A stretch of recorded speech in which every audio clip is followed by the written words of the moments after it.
Hello दोस्तों, कैसे हैं आप सब। उम्मीद है सब ठीक होंगे। दोस्तों आज हम लोग सीखेंगे टेक्सचर रिलीफ टूल। तो दोस्तों विदाउट टाइम वेस्टिंग चलिए शुरू करते हैं। देखिए यहाँ पे आपको मिल जाएगा टेक्सचर रिलीफ टूल। इस पर क्लिक करने के बाद इस तरह से इसका विंडो ओपन होता है। सबसे पहला सेक्शन होता है सिलेक्शन का। सिलेक्शन में दोस्तों आपको यहाँ पे मिलता है होल लेयर और सिलेक्टेड वेक्टर और सिलेक्टेड कलर। ये 3 टाइप का सिलेक्शन मिलता है। होल लेयर यहाँ पे ये होता है कि आपका जो मॉडल है, ये पूरा मॉडल आपका पूरा लेयर है। अगर इस पे सिलेक्टेड है तो टेक्सचर पूरे मॉडल पे आपका बन जाएगा। और अगर कोई सिलेक्टेड वेक्टर पे करना चाहते हैं तो यहाँ पे सिलेक्टेड वेक्टर को सिलेक्ट करेंगे। और अगर कोई यहाँ पे सिलेक्टेड कलर को करना चाहते हैं, यानी कि अगर कोई आप वेक्टर क्रिएट करके उस पर कलर भर देते हैं तो वो कलरफुल हो जाता है। और यहाँ पे जो कलर आपका सिलेक्टेड होगा उस कलर पे यहाँ पे टेक्सचर अप्लाई होगा। तो चलिए मैं यहाँ पे सिलेक्टेड वेक्टर करके एक यहाँ पे वेक्टर क्रिएट कर लेता हूँ। इस तरह से रेक्टेंगल मान लीजिए कि ये रेक्टेंगल के अंदर अंदर हमें टेक्सचर क्रिएट करना है। तो मैं यहाँ पे करूँगा सिलेक्टेड वेक्टर और इस वेक्टर को मैं सिलेक्ट करूँगा।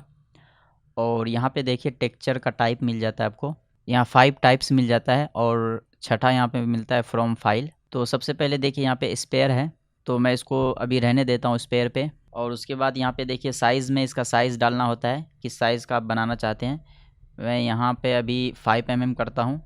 और इसका Z हाइट कितना रखना चाहते हैं तो Z हाइट मैं यहाँ पे 3 mm करता हूँ। और उसके बाद दोस्तों यहाँ पे स्पेसिंग का ऑप्शन मिलता है कि आप स्पेसिंग कितना रखना चाहते हैं एक्स एंड वाई में। अभी यहाँ पे देखिए स्पेसिंग 100% है और ओवरलैपिंग 0 है। इन सब ऑप्शन में आपको परसेंटेज में अमाउंट डालने का ऑप्शन मिलता है। उसके बाद देखिए यहाँ पे ब्लेंड एज ब्लेंड का ऑप्शन मिलता है। और यहाँ पे कंबाइन मोड में 2 कंबाइन मोड मिलता है, ऐड और सब्ट्रैक्ट। तो दोस्तों यहाँ पे देखिए एक ऑप्शन मिलता है प्रीव्यू का। अगर हम लोग इस पर क्लिक कर देते हैं तो आपका टेक्सचर का प्रीव्यू इस तरह से दिखाता है। देखिए तो हम लोग यहाँ पे अभी ऑन रखेंगे ताकि हमें यहाँ पे इसका प्रीव्यू देखने को मिले। देखिए यहाँ पे स्पेसिंग में ओवरलैप 0 है। अगर मैं यहाँ पे कोई अमाउंट डालता हूँ, यहाँ पे कोई अमाउंट डालेंगे, जैसे मैं यहाँ पे 50% करता हूँ ओवरलैपिंग, तो देखिए इस तरह से ओवरलैपिंग 50% हो जाएगा। यहाँ पे गैप दिख रहा होगा आपको। अगर इसको हम यहाँ पे 100% कर देंगे, 100% करने के बाद देखिए इस तरह से एक स्पेयर बाहर आ जाता है। अगर यहाँ पे 50 डालेंगे तो स्पेयर का 50% बाहर आता है। देखिए इस तरह से इसको मैं 50% किया एक्स गैप, तो देखिए एक दूसरे में इस तरह से मर्ज हो जाता है। तो इसलिए मैं यहाँ पे 100% गैप रखूँगा। वाई में अगर 50% करते हैं तो इसका भी देखिए इस तरह से वाई में मर्ज होता है। इसको अपने डिज़ाइन के अकॉर्डिंग बना सकते हैं आप। अगर यहाँ पे एलिप्स सिलेक्ट करते हैं तो इस तरह का एलिप्स में टेक्सचर बनेगा। देखिए कोन में करते हैं तो इस तरह से कोन में बनेगा। और पैरामिड में करेंगे तो इस तरह से पैरामिड में बनेगा। और वेव को सिलेक्ट करेंगे तो कुछ इस तरह से वेव बनेगा इसका। उसके बाद दोस्तों यहाँ पे ब्लेंड में मिलता है एज को ब्लेंड करने के लिए, यानी कि जो आखिर में आपका जो टेक्सचर होगा उसका एज ब्लेंड हो जाएगा। अभी मैं ओवरलैपिंग पे 0 कर देता हूँ यहाँ पे। तो यहाँ पे कोई अमाउंट डालेंगे तो इसका एज जो है ब्लेंड हो जाएगा इस तरह से।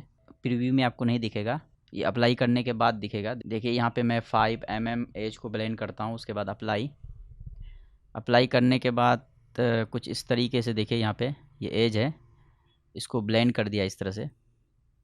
अगर इसको अनटिक कर देते हैं तो अभी देखिए इसका एज इस तरह से रहेगा। तो इसका एज इस तरह से शार्प रहेगा। तो दोस्तों चलिए हम यहाँ पे कोई डिज़ाइन बनाते हैं, उस पर टेक्सचर अप्लाई करते हैं। एक रेक्टेंगल लूँगा मैं, यहाँ पे एक माइक्रोफोन बनाने वाला हूँ। एक रेक्टेंगल लूँगा, उसके बाद इसको आर्क से यहाँ पे एक आर्क लिया और यहाँ पे एक एलिप्स लूँगा। और यहाँ से अनवांटेड पार्ट को मैं डिलीट कर दूँगा इस तरीके से इसको। और सेंटर पे एक लाइन लेकर के हाफ पार्ट को मैं ले लूँगा ताकि इसको मिरर करके बनाने में अच्छा रहेगा। इस तरह से इसका हाफ पार्ट मैं यहाँ से रिमूव कर दिया है। उसके बाद दोस्तों इसको मिरर कर लेंगे राइट में। ये यहाँ पे सही नहीं आ रहा है तो मैं एलिप्स को दोबारा बना लेता हूँ। पहले यहाँ पे एक लाइन लेकर के सेंटर पे, उसके बाद एलिप्स। ये भी यहाँ पे सही नहीं आ रहा है तो यहाँ पे दोबारा मैं आर्क ले लूँगा इस तरीके से और सबको ज्वाइन कर दूँगा यहाँ पे। उसके बाद एक आर्क मैं यहाँ पे लूँगा तो इसका मैं ऑफसेट ले लेता हूँ। सेम इसका कॉपी एक ऊपर ले लूँगा और ये बाहर निकल रहा है और इसको सेलेक्ट करके इस तरह से मैं यहाँ से ज्वाइन कर दूँगा। तो दोस्तों इस तरीके से देखिए यहाँ पे मेरा वेक्टर रेडी है। अब मैं इसका 3D बनाऊँगा। तो इसके लिए मैं इसको सेलेक्ट करता हूँ और शेप एडिटर में जा कर के इसका शेप में राउंड दे देता हूँ और इसमें कुछ हाइट दे देना है ताकि अच्छा लगे देखने में। Start height 2 mm। उसके बाद अप्लाई। इसके बाद मैं इन दोनों को सिलेक्ट करूँगा। सेलेक्ट करने के बाद देखिए यहाँ पे join vector with a line, इसको सिलेक्ट करूँगा तो इस तरह से ज्वाइन हो जाएगा राइट साइड में। और इस पर क्लिक करूँगा close vector with a line, तो ये इधर भी क्लोज हो जाएगा। उसके बाद इन दोनों को सिलेक्ट करके शेप एडिटर में जा कर के यहाँ पे राउंड और यहाँ पे मोड ऐड रखना है क्योंकि हमें ऐड करना है इसको, और अपने साइज़ के अकॉर्डिंग इतना सही है। उसके बाद अप्लाई। उसके बाद दोस्तों इस वाले को हमें टेक्सचर अप्लाई करना है। इसको मैं और बड़ा कर लूँगा। देखिए इसको दोनों अभी एक साइड में इस तरह से बड़ा हो रहा है ये। अगर हम यहाँ पे शिफ्ट के साथ अल्ट को होल्ड करेंगे ये बोथ साइड इस तरह से स्केल होगा। उसके बाद दोस्तों इसको मैं सिलेक्ट करूँगा और शेप एडिटर में जा कर के इसको भी मैं यहाँ से शेप दे देता हूँ राउंड। स्टार्ट हाइट मैं यहाँ पे 2 mm रख देता हूँ और देखिए यहाँ पे ये ऐड हो रहा है तो यहाँ पे कर देना है मर्ज हाई। इस तरह से ये सही हो जाएगा। और इस तरह से इसको लाइव एडिट भी कर सकते हैं। इस तरह से मैं इसको नीचे करता हूँ थोड़ा ताकि यहाँ तक आ जाए। और उसके बाद अप्लाई।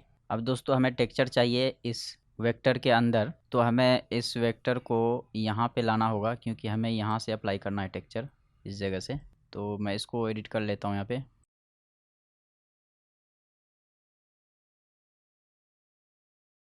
तो देखिए इस तरह से मैंने इसको वेक्टर को सही कर लिया है। और उसके बाद मैं यहाँ पे क्लिक करूँगा टेक्सचर रिलीफ और यहाँ पे सिलेक्टेड वेक्टर। सिलेक्टेड वेक्टर करने के बाद आपको वेक्टर को सिलेक्ट करना है और हमें चाहिए यहाँ पे वेव। तो वेव को सिलेक्ट करूँगा और यहाँ पे प्रीव्यू को ऑन कर देना है। तो इस तरह से देखिए यहाँ पे प्रीव्यू आ रहा है। और अगर इसके साइज़ को इंक्रीज़ डिक्रीज़ करना चाहते हैं तो कर सकते हैं। तो मैं यहाँ पे इसका साइज़ हाइट 3 mm है तो 2 mm कर देता हूँ। जेड हाइट को मैंने यहाँ पे 2 mm कर दिया और साइज़ को 3 mm। उसके बाद मैं करता हूँ यहाँ पे अप्लाई और मोड को देखिए यहाँ पे मैंने ऐड रखा है। तो इस तरह से देखिए यहाँ पे अप्लाई हो गया। ये 3 mm ज़्यादा छोटा है तो इसको कंट्रोल Z करके मैं यहाँ पे 5 mm ही रहने देता हूँ। उसके बाद अप्लाई, ये सही है। उसके बाद क्लोज। तो दोस्तों देखिए इस तरह से मैंने यहाँ पे एक माइक्रोफोन का मॉडल बना लिया है। तो दोस्तों आई होप कि ये टेक्सचर टूल आप लोगों को समझ में आया होगा। तो इस वीडियो में बस इतना ही। तो दोस्तों अगर आप नए हैं चैनल पे तो चैनल को सब्सक्राइब कर दीजिए और बेल के आइकॉन को दबा करके ऑल नोटिफिकेशन को ऑन कर दीजिए ताकि आगे आने वाले हर वीडियोस की नोटिफिकेशन आपको बिल्कुल टाइम पे मिल जाए। तो चलिए हम लोग मिलते हैं नेक्स्ट वीडियो में। जब तक के लिए गुड बाय।